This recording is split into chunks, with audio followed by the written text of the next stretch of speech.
اللهم صل على محمد. بسم اللہ الرحمن الرحیم نحمده ونصلی علی رسوله الکریم اما بعد فاعوذ باللہ من الشیطان الرجیم بسم اللہ الرحمن الرحیم قل هل يستوي الذین يعلمون والذین لا يعلمون صدق اللہ مولانا العظیم۔ فہم رمضان کورس کا 7واں سبق، جس کے اہم سوالات ہیں اور آپ حضرات نے ان کا جواب جاننا ہے، اور اس سبق کا کچھ حصہ ہم نے 8ویں سبق کے ساتھ پڑھ لیا ہے۔ بس خلاصہ اور مختصر میں ان سوالات کا ذکر کروں گا، کیونکہ یہ بہت اہم ہیں اور خاص طور پر ان سوالات کا تعلق عورتوں کے ساتھ بھی زیادہ ہے۔ پہلا سوال یہ ہے کہ روزے کی حالت میں مباشرت کرنے کا کیا حکم ہے؟ روزے کی حالت میں مباشرت کرنے کا کیا حکم ہے؟ اور اگر رمضان کا مہینہ چل رہا ہے اور رمضان کی راتیں چل رہی ہیں تو راتوں میں مباشرت کرنے کا کیا حکم ہے؟ تو اس کی تھوڑی وضاحت آپ حضرات جو ہے نا وہ نوٹ بھی کرتے رہیں۔ دیکھیے، پہلی بات تو یہ ہے کہ اگر کوئی مرد اور کوئی عورت جان بوجھ کر رمضان کے مہینے میں مباشرت کرے گا روزے کی حالت میں، تو اس کے اوپر قضا بھی لازم ہوگی اور کفارہ بھی لازم ہوگا۔ قضا بھی لازم ہوگی اور کفارہ بھی لازم ہوگا۔ قضا کا مطلب یہ ہے کہ ایک روزہ اس کے بدلے میں رکھیں گے، اور کفارے کا مطلب یہ ہے کہ 60 روزے مسلسل رکھنے پڑیں گے۔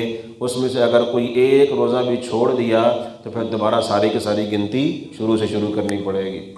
مرد پر بھی لازم ہوگا، عورت پر بھی لازم ہوگا۔ ہاں، اگر کوئی ایک عورت ایسی ہے جو کفارے کے روزے رکھ رہی ہے، اور وہ کفارے کے روزے رکھتے رکھتے درمیان میں حیض آ گیا، جو ماہواری ہوتی ہے مہینے میں جو ناپاکی کے دن آتے ہیں، اس کی وجہ سے گنتی خراب نہیں ہوگی، اس کی گنتی خراب نہیں ہوگی۔ اس پر لازم نہیں ہے کہ اب وہ حیض کے دن گزارنے کے بعد پھر نئے سرے سے روزہ رکھنا شروع کر دیں۔ اگر ایسا ہوگا پھر تو وہ ساری زندگی روزے ہی رکھتی رہے گی بیچاری، ٹھیک ہے نا۔ وہ ایک قدرتی طور پر اللہ پاک نے ایک بیماری لگا رکھی ہے عورت کے ساتھ، اس کی وجہ سے کفارے کے روزوں کی گنتی خراب نہیں ہوگی۔ یہ بات سمجھ آ گئی؟ اگلا مسئلہ اس حوالے سے یہ ہے کہ اگر یہ کام رمضان کے مہینے میں روزے کی حالت میں اگر میاں بیوی نے کیا بھول کر، روزہ بھول گیا تھا مثال کے طور پر، تو اس سے نہ روزہ ٹوٹے گا نہ کوئی گناہ ہوگا۔ بس روزے کی حالت میں جیسے کھانا پینا بھول کر بندہ کھا لیتا ہے، اس سے روزے میں کوئی فرق نہیں پڑتا، ایسے ہی اس سے بھی روزے میں کوئی فرق نہیں پڑے گا۔ بات سمجھ آ گئی؟ نہ قضا لازم ہے نہ کفارہ لازم ہے۔ اچھا، ابھی ایسا ہوا کبھی مثال کے طور پر کہ مرد نے آغاز کیا عورت کو اس بات پر قائل کیا کہ جو ہے نا وہ ارادہ ہے اس کام کا، اور عورت نے انکار کیا۔ عورت نے کیا کیا جی؟ انکار کیا۔ اور پھر بعد میں عورت جو ہے وہ بھی راضی ہو گئی اور یہ کام ہو گیا، مباشرت ہو گئی۔ اس سے لازم کفارہ صرف مرد کے اوپر ہوگا، عورت پر نہیں ہوگا۔ قضا تو دونوں پر لازم ہوگی کیونکہ روزہ ٹوٹ جائے گا، لیکن یہ کہ کفارہ جو ہے وہ صرف کس پہ لازم ہوگا؟ مرد پر لازم ہوگا، عورت پر لازم نہیں ہوگا۔ آپ دیکھتے رہے، کوئی بچہ آپ کو چھوٹا نظر آ رہا ہو تو اس کو بھی آپ اٹھا سکتے ہیں۔ اچھا جی، اگلا جو مسئلہ ہے وہ یہ کہ مرد اور عورت نے مباشرت کے لیے جو ہے نا وہ مباشرت کرنے کا ارادہ کیا، لیکن اس سے انزال نہیں ہوا۔ مثال کے طور پر انزال نہیں ہوا، مباشرت ہو رہی لیکن انزال نہیں ہوا، تو اس صورت کے اندر بھی کفارہ لازم ہوگا، قضا بھی لازم ہوگا۔ یہ خیال نہ رہے کہ وہ جب انزال ہوگا تو جا کر کفارہ لازم ہوگا، روزہ ٹوٹے گا۔ جس وقت جو ہے نا وہ دونوں اعضاء مرد اور عورت کے مل جاتے ہیں، اس کا مطلب یہ ہے کہ اس سے جو ہے روزہ بھی ٹوٹ جائے گا، کفارہ بھی لازم ہو جائے گا، انزال ہونا کوئی ضروری نہیں۔ اس سے پہلے جتنے بھی کام ہیں، مثلا بوس و کنار کرنا اپنی بیوی کے ساتھ یا اپنے شوہر کے ساتھ، جس میں نہ انزال ہو نہ کچھ ہو، اس کی صورت میں نہ قضا لازم ہوگی نہ کفارہ لازم ہوگا، اس لیے کہ روزہ اس سے ٹوٹتا ہی نہیں ہے۔ یہ بات سمجھ آ گئی نا؟ اگر کسی مرد نے یا کسی عورت نے شادی کے بغیر کسی غیر محرم کے ساتھ یہ کام کر لیا، جس کو ہم کیا کہتے ہیں؟ زنا کہتے ہیں، تو زنا کی صورت میں بھی یہی حکم ہوگا۔ زنا کی صورت میں بھی کیا ہوگا؟ یہی حکم ہوگا۔ اس صورت کے اندر بھی روزہ ٹوٹ جائے گا، قضا بھی لازم ہوگی اور کفارہ بھی لازم ہوگا۔ لیکن یہ کام اگر رمضان کی راتوں میں کیا جائے تو اللہ پاک کی طرف سے اجازت ہے، قرآن پاک میں موجود ہے احل لکم لیلۃ الصیام الرفث الی نسائکم، تمہارے لیے اپنی بیویوں کے پاس جانا رات کے وقت جو ہے وہ کیا ہے، جائز ہے، تمہارے لیے حلال ہے، تو اس وقت کیا جا سکتا ہے، لیکن دن کے وقت اگر یہ کام ہوگا تو اس کی تفصیل میں نے آپ کے سامنے عرض کی ہے۔ اگر احتلام ہو جائے رمضان کے روزے کی حالت میں تو احتلام سے روزہ نہیں ٹوٹتا، سویا ہوا تھا اور احتلام ہو گیا، ٹھیک ہے جی، اس سے روزہ نہیں ٹوٹتا، جب روزہ نہیں ٹوٹے گا تو قضا بھی لازم نہیں ہے، کفارہ بھی لازم نہیں ہے۔ اچھا، بسا اوقات جو ہے نا وہ یہ ایک بیماری ہوتی ہے جس کو ہم جلک کہتے ہیں، لیکن بس وہ جلک کا مطلب یہی ہے کہ بندہ خود جان بوجھ کر اپنا انزال کرے، جان بوجھ کر کیا کرے، اپنا انزال کرے، اس سے صرف قضا لازم ہوگی، کفارہ لازم نہیں ہوگا، قضا لازم ہوگی، کفارہ لازم نہیں ہوگا۔ بعض لوگ ایسے ہوتے ہیں جن کا یہ مادہ منویہ خود بخود نکلتا رہتا ہے، مادہ منویہ خود بخود نکل آتا ہے، ان کے اوپر کیا صورت ہوگی، ان کے اوپر روزے کے حوالے سے کیا حکم ہوگا؟ دیکھیں، پہلی بات تو یہ سمجھے غسل کے حوالے سے کہ غسل کیا اس پر لازم ہے یا نہیں ہے۔ اس حوالے سے یہ ہے کہ اگر تو اس کا مادہ منویہ خود بخود نکلتا ہے شہوت کے بغیر، بسا اوقات بیماری بھی ہو سکتی ہے، شہوت کے بغیر خود بخود اگر یہ مادہ منویہ نکلتا ہے تو اس سے غسل فرض ہی نہیں ہوتا، اس سے غسل فرض ہی نہیں ہوتا۔ لیکن اگر کوئی بندہ ایسا ہے جس کا مادہ منویہ نکلتا ہے لیکن شہوت کے ساتھ نکلتا ہے تو اس کے اوپر غسل فرض ہو جاتا ہے، اس پر غسل فرض ہو جاتا ہے۔ تو یہ بات تو ہوگی غسل کے فرض ہونے یا نہ ہونے کے حوالے سے۔ لیکن جہاں تک تعلق ہے روزے کے حوالے سے، تو اگر کوئی بندہ روزہ دار ہے اور اس نے اپنے عضو مخصوص کے ساتھ کوئی حرکت نہیں کی، نہ اپنی بیوی کے ساتھ اس نے کوئی ہاتھ لگایا، نہ کوئی بوس و کنار کیا، کچھ بھی نہیں ہوا، اور ایسی صورت میں اس کا جو ہے نا وہ انزال ہو جاتا ہے، تو ایسی صورت کے اندر جو ہے وہ روزہ ٹوٹے گا ہی نہیں، روزہ ٹوٹے گا ہی نہیں۔ جس کا میں نے تفصیل آپ کے سامنے ذکر کیا کہ اگر وہ جان بوجھ کر ایسا کرے، بوس و کنار کرے، حرکت کرے، تو اس کے بعد اگر اس کا انزال ہوتا ہے روزہ ٹوٹ جائے گا، لیکن کفارہ لازم نہیں ہوگا۔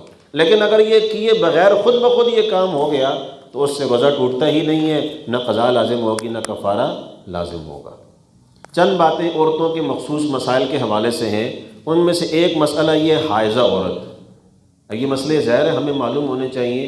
بسا اوقات آپ کے دل میں خیال آ رہا ہوگا یہ تو بڑی عجیب باتیں ہو رہی ہیں جی، ٹھیک ہے نا، اللہ رب العزت کی ذات و حیا، حق بات کرنے سے حیا نہیں فرماتے، ان اللہ لا یستحیی من الحق، کہ اللہ رب العزت کی ذات جو ہے وہ حق بات بیان کرنے سے حیا نہیں فرماتے، تو پھر انسان کو بھی اس بات میں حیا نہیں کرنی چاہیے۔ یہ مسائل سیکھنے والے ہیں، مردوں کو پتہ ہونے چاہیے تاکہ گھر جا کر اپنی عورتوں کو بتائیں۔ پہلا مسئلہ عورتوں کے حوالے سے یہ ہے کہ دیکھیں، ایک عورت ہوتی ہے جس کو ہم کہتے ہیں حائضہ عورت۔ حائضہ عورت وہ ہوتی ہے جس کو مہینے کے اندر چند دن ناپاکی کے آتے ہیں، اس کو کہتے ہیں حائضہ۔ اور ایک عورت وہ ہوتی ہے جس کو ہم کہتے ہیں نفاس والی عورت۔ نفاس والی عورت وہ ہوتی ہے جس کا بچہ پیدا ہوتا ہے اور بچہ پیدا ہونے کے بعد کچھ دن جس کو خون آتا ہے، اس کو کہتے ہیں نفاس والی عورت۔ تو حائضہ عورت اور نفاس والی عورت کے حوالے سے چند باتیں اور چند احکام ہیں۔ دیکھیں، جو عورت ہوتی ہے حائضہ، اس عورت کے اوپر جو ہے نا وہ بعد میں جو نماز ہے نا، نماز اس کی قضا لازم نہیں ہوتی۔ جن دنوں میں اس کو ناپاکی آتی ہے تو ناپاکی کے ایام میں نماز کیا ہوتی ہے؟ معاف ہوتی ہے نا، نماز معاف ہوتی ہے، لیکن اس سے روزے معاف نہیں ہوتے، اس سے روزے معاف نہیں ہوتے۔ یہ میں بات ذکر کر رہا ہوں کس کی؟ حائضہ عورت کی۔ کس عورت کی ذکر کر رہا ہوں جی؟ حائضہ عورت کی، کہ حائضہ عورت کے جو ناپاکی کے ایام آتے ہیں ان ایام میں نماز تو معاف ہوتی ہے لیکن روزے معاف نہیں ہوتے۔ رمضان گزر گیا اور یہ اپنے روزوں کے بعد میں کیا کرے گی؟ قضا کرے گی۔ بات سمجھ آ رہی ہے نا؟ اور جہاں تک اس کے حوالے سے ایک اور مسئلہ ہے وہ یہ ہے کہ اگر ایک عورت ایسی ہے کہ وہ روزے کی حالت میں تھی، اور دن میں آ کر اس کی ناپاکی شروع ہو گئی، دن میں آ کر کیا ہو گئی؟ اس کی ناپاکی شروع ہو گئی، روزہ ٹوٹ جائے گا کہ نہیں ٹوٹے گا؟ روزہ ٹوٹ جائے گا۔ اب یہ بقیہ جو دن ہے، بقیہ جو حالت ہے، یہ ساری کی ساری جو ہے نا وہ کھا پی سکتی ہے، لیکن اس کے لیے ضروری ہے کہ وہ چھپ کر کھائے، سب کے سامنے وہ کھانا پینا نہ کرے، چھپ کر کھائے پیے۔ ایک عورت ایسی تھی جس کی ناپاکی چل رہی تھی، ناپاکی چل رہی تھی، اور ناپاکی جو ہے نا وہ چلتے چلتے دن کے وقت آ کر وہ پاک ہو گئی، دن کے وقت آ کر وہ کیا ہو گئی؟ پاک ہو گئی۔ اب یہ عورت جو ہے نا وہ کھائے پیے گی نہیں، یہ بقیہ دن جو ہے نا وہ کس طرح گزارے گی؟ روزے داروں کی طرح گزارے گی، کھائے گی بھی نہیں، پیے گی بھی نہیں، اس کا گویا کہ روزہ بن جائے گا، لیکن اس کا روزہ شمار نہیں ہوگا، لیکن روزہ داروں کی طرح پورا کا پورا دن کیا کرے گی؟ وہ گزارے گی۔ اچھا، ایک عورت ہوتی ہے جس کو ہم کہتے ہیں استحاضہ۔ استحاضہ کا مطلب یہ ہوتا ہے کہ بسا اوقات جو ہے نا وہ خون آتا رہتا ہے عورت کو، جس میں اس کو ہم حیض شمار نہیں کرتے، کیونکہ حیض جو ہوتا ہے جس کو ہم ناپاکی کا خون کہتے ہیں، اس کی مدت ہوتی ہے کم سے کم 3 دن، اور زیادہ سے زیادہ کتنی دن ہوتی ہے؟ 10 دن۔ اگر یہ خون 3 دن سے کم آ رہا ہے یا 10 دن سے زیادہ آ رہا ہے تو یہ ناپاکی کا خون نہیں ہے، یہ کوئی بیماری کا خون ہے۔ مثال کے طور پر ایک عورت کو خون آیا 1 دن 2 دن پھر ختم ہو گیا، اس کا مطلب یہ ہے کہ یہ خون اس کا حیض کا نہیں ہے، یہ تو بیماری کا خون تھا۔ ان دنوں میں اس کے اوپر نماز بھی لازم تھی، بعد میں قضا کرے نمازوں کی۔ بات سمجھ آ رہی ہے نا؟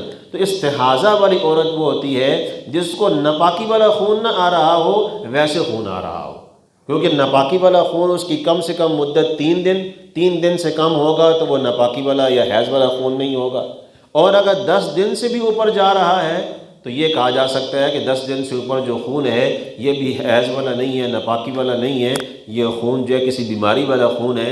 ان دنوں کی وہ نماز بھی پڑھے گی، اور اگر روزہ بھی آ گیا روزے بھی قضا کرے گی، روزے تو ویسے بھی قضا کرے گی، وہ حیض کے ایام کی بھی قضا کرے گی، لیکن یہ جو بیماری والا خون تھا ان دنوں کی وہ نماز بھی قضا کرے گی۔ سمجھ آ گئی بات نا؟ تو استحاضہ والی عورت کا یہ حکم ہے۔ جہاں تک تعلق ہے نفاس والی عورت کا، نفاس والی عورت وہ ہوتی ہے جس کو بچہ پیدا ہونے کے بعد خون آتا ہے، اور یہ جو ہے نا وہ اس کی اکثر مدت جو ہے نا وہ 40 دن ہے، اکثر مدت جو ہے نا وہ کیا ہے؟ 40 دن۔ 40 دن سے زیادہ یہ خون نفاس کا نہیں ہوتا۔ اگر کسی عورت کو 40 دن کے بعد بھی آ رہا ہے تو وہ بیماری کی وجہ سے آ رہا ہے، ان دنوں کے اندر وہ نماز بھی پڑھے گی، اور ان دنوں کے اندر وہ کیا کرے گی؟ روزہ بھی رکھے گی، اگر بالفرض اس کے ایام روزے کی حالت میں آ جاتے ہیں۔ تو یہ جو نفاس والی عورت ہے، اس عورت کے اوپر بھی بعد میں روزوں کی کیا کرنی پڑے گی؟ اس کو قضا کرنی پڑے گی، اور حائضہ عورت جو ہے اس نے بھی اپنے روزوں کی بعد میں کیا کرنی ہے؟ قضا کرنی ہے۔